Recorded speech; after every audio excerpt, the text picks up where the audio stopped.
Jason Singh, welcome to Australian Musician. Thank you for having me. Jace, we're talking to you because you've got this new album, Jason Singh Plays Taxiride, Hits, Bits and Beyond, a new album which features stripped back versions of Taxiride songs from your past. It's also the name of the tour that's coming out. Why did you decide to re-record these songs? Oh, basically, last year, during the middle of this pandemic, when we thought it was all over, I booked a tour which went from 8 shows to 15 to 30 to 40 shows, where in the first year of COVID, you know, a lot of musicians that I've spoken to and myself just went back through old footage, and, you know, it gave me time to actually sit through. I basically went through about 10 spindles of CDs and literally had to load every one of them into the computer and then play every one of them, because it just comes up as track 1, 2, 3, 4, 5, 6, etc. And I found a whole bunch of old songs and a whole bunch of old live shows that we did, and it sort of got me thinking about our first record with Taxiride, where it was 40 something minutes long, and it come out of the gate so quickly we had to sort of have an hour and a half show ready. So in that time we would play lots of B-sides and some covers and things like that, and as you put out more and more music, you don't need to play those songs anymore, but they were really important at the start of the band, and that's a big part of my career. So I just started learning them again, and decided to put a show together that would you know, culminate not only the hits and my solo stuff, but then the little bits and pieces and stories and stuff that we had.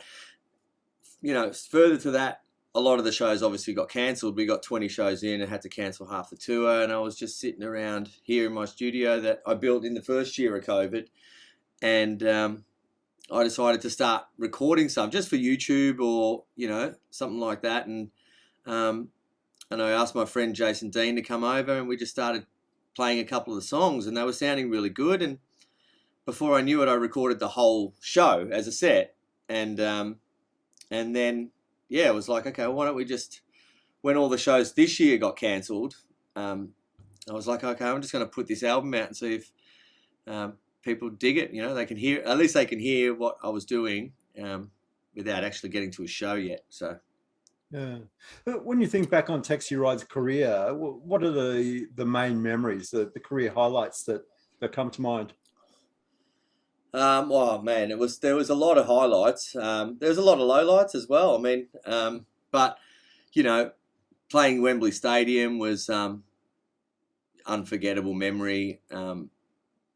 Recording our albums in America with Jack Joseph Puig at Ocean Way Studios, one of the biggest and baddest studios in the world, and having, you know, all these incredible musicians come in and guest on our tracks, and it was a very, very intense upward thrust, you know, from relative obscurity to the top of the market, really. And so yeah, tons and tons and tons of highlights, traveling around the world, and you know, it was a pretty amazing experience. The band's name came from your friend Terry, who was a taxi driver, and he used to test out your songs on his customers and during their taxi ride. Is Terry still driving cabs? And if not, have you found a new way of getting critiques of your music? Well, no, he's not driving a cab anymore, and I haven't seen him for the longest time. But yeah, he would drive a taxi around in the late 90s, and we would record songs, write songs, and put them on a cassette for him to just play to people. And, you know, Molly Meldrum would come through, and he'd be like, "Oh, check this band out," or, you know, people that were in the entertainment business, or just complete strangers, really, that were catching a cab. And that's how we sort of got our feedback, because we were all in different bands doing our own thing. We didn't really have a chance to road test the Taxiride material, so that, in a way, that was our road test. So, and the first place that anyone had heard us play or heard our music. So that was Taxiride. Yeah. So who's your soundboard these days? I look, there's still a lot of the original fans that have followed me all this time. I often say that I make music for them. I don't make music for anyone else but the people that have followed me and want to hear it and want to know what my journey's all about. So they're a great soundboard, and another reason why this album come about, because some of these songs, as the band Taxiride, there was refusal to play some of the songs, and some of them were the band's most popular songs, in my opinion. So that's why I said, well, I'll just go out and do it, and yeah, we ended up with the album. Yeah, but I definitely don't ask my kids, because they're way too brutal for me. My ego can't handle their honesty. Yeah, they're a different breed. Just before we get into the nitty gritty of the new album, I noticed one interesting fact in your bio. You were involved in the Real Housewives of Melbourne. How did that happen? And what was your role? I have no idea how that happened. No, actually, I was booked at a party, and some of them were there, and we just got talking, and then the producers asked me to write a song for one of the ladies, and she ended up coming over here to the studio and tracking it. I wrote a really beautiful song, I think. It's called This Time, with a good friend of mine, Luke Batterbury. And yeah, she sang a version, and I ended up being on the show. And it gets rerun all the time, that show. So I still get people going, oh my God, you're on the Real Housewives of Melbourne. And I don't know how to take that. Yeah. Well, let's talk gear. What's your main guitar now, and what did you start out with? Well, my main guitar right now is this Maton right here. This is what I recorded the whole album with. It's actually not even mine. I borrowed it off my friend John Crease, and I refused to give it back to him because I just love it so much.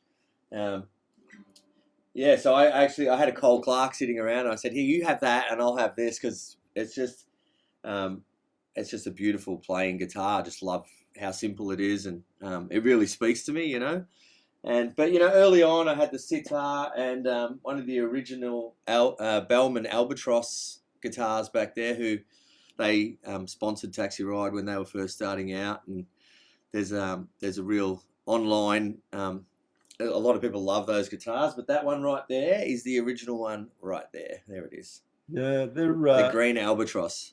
They're like collector's items now, aren't they? The Bellman guitars. Oh yeah, they sure are, and a beautiful, solid piece of equipment. Never ever failed me, and yeah, it took a real beating. I was in my 20s, and throwing gear around and smashing gear up and stuff like that. It actually took a real hiding, but it still plays beautifully. Yeah. I apologise to it every day. I've got a whole bunch of guitars. I mean, this is one of my favourites. Here's the 1960 Gibson SG. Real one. Very nice. It's so old, it's got a wound G string. This is like pre-soloing. But yeah, I love my guitars and stuff. I wish I played each of them more, but I kind of I'm on this Maton right now. And, if anyone from Maton's watching, hey, Maton, awesome. This one, look at that, look. The Jerry Jones sitar, what was the story behind acquiring that? Well, this one is it is Jerry Jones, isn't it? Yes, it is. Well, we had, when Get Set came out, we played a real sitar on that, and sort of just played two notes at a time, because it's a very, very difficult instrument to play, and then sort of pieced it all together. And then when we're in America, we found these, and we used them on the album. And then I was lucky enough to pick one up, and it's a crazy piece of equipment with all these resonating strings on it, and this pad underneath the strings that sort of makes it vibrate and gives it that sitar sound. Yeah, you've got Indian heritage. Have you got into traditional Indian music? Not as far as like fully into it, but I mean, I've always appreciated that instrumentation, tablas, sarods, sitars and things like that. And, you know, when I was a kid, my dad would play that music and it was kind of embarrassing to me, you know. I would be like, oh God, Dad, stop blaring that stuff, you know, through the car stereo when you're dropping me off at school and things, you know. And if I had my time again, I'd probably embrace it a lot more than I did, you know. I miss him a lot. So yeah, it's definitely part of my DNA, that sound. And, you know, my dad would sit with a little cassette recorder, that's his 2-track reel to reel up there. He would sit with a tape recorder and record the songs off the movies, you know, and they're always so dramatic and kind of comical, really, because they're so full on. But yeah, I've lucky enough to have toured India with Taxiride as well, and yeah, the heritage is very deep in my veins. You're in your studio where you recorded the new album. Yeah. Where did you pick up your production skills? Sort of along the way, really. You know, we've obviously worked with some amazing producers in firstly, our original producer, Pete Dacey, who's from Melbourne. He had a lot to do. He was the brains behind Taxiride, in my opinion. He knew that when, you know, my voice and the other voices would come together, that it would create something quite special. And I learned a lot from him, really, early on. It was the first time I ever walked into a studio was his in Mount Waverley. So, and then the second studio I ever went to was Ocean Way in Room 1. So it was from something like this to something like that. It's yeah, it's pretty crazy. But yeah, you just pick it up along the way. And Pro Tools, when we recorded our first album onto tape, so we had 2-inch tape running for that Imaginate. I guess that's why it sounds so good. But at that time, Pro Tools was just kicking off, and we had a Pro Tools engineer, come into the studio with a big 42-inch plasma, and we were like, what is this? So we were calling it Slow Tools because it was just so slow then, you know. Yeah. And you know, to try and do something that you could just sing again or perform on tape and just, you know, erase and record was heaps faster for us. And then we just picked it up along the way, and I've sort of been an avid collector of gear. Just got Machine Studio and Complete Control. I've got a Lindrum Mark II sitting right here, an original Lindrum. I'll show you this. This is a beast. Look at that drum machine, mate. Wow. Can you see that? Yeah. That should be my album cover. Like, that's so 80s to hold it like that too. But, you know, I'm a huge Prince fan, so when I got to work with Charles Fisher for my solo album, and he sold me that. So, yeah, just picked it up along the way. I've tried other DAWs, but when I got a new computer at the start of last year, I was like, okay, I'm going to try to just be Logic, you know. And it's good for songwriting and things like that. And then Universal Audio brought out Luna, and I tried that, which operates like a Studer tape machine. But it was just too slow. You know? Even to copy and paste, I was like, God, I have to Google how to copy and paste, you know. So I just bit the bullet and went back to Pro Tools. I see you've got a Pro Tools book up in the back there. Yeah, yeah. So what have you learned about getting a good acoustic guitar sound in the studio? Well, I still mic my acoustic the same way that Jack did it in the States with one mic on the 12th fret, one mic overhead, like a pencil mic overhead about the top of the guitar there. And then I've also got an LR Baggs DI that I just take a DI. So I run that up the middle and I put the other two mics left and right, and it creates a beautiful stereo spread of the guitar without any phasing. So yeah, that's pretty much how I do it. Just sit right there and do it. Yeah. Has the way you write songs changed, especially having the studio? Is that part of the songwriting process as well as being a recording setup? I don't think it's changed, to be honest. I've tried it in other ways, but I always come back to what has worked for me in the past, which is melody first, chords second, lyrics last.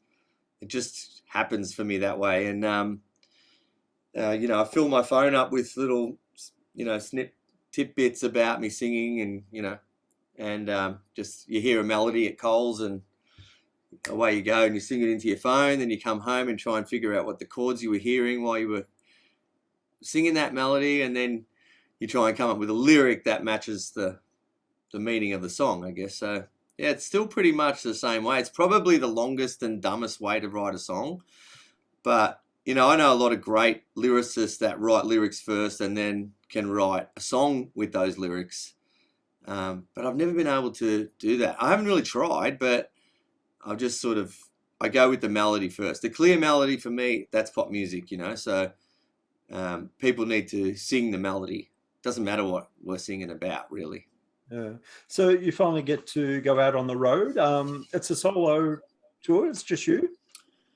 Yeah, well, it is me with the keyboard player or a percussion player, but it's very stripped back versions, and it's the same thing that I was doing last year before we were interrupted.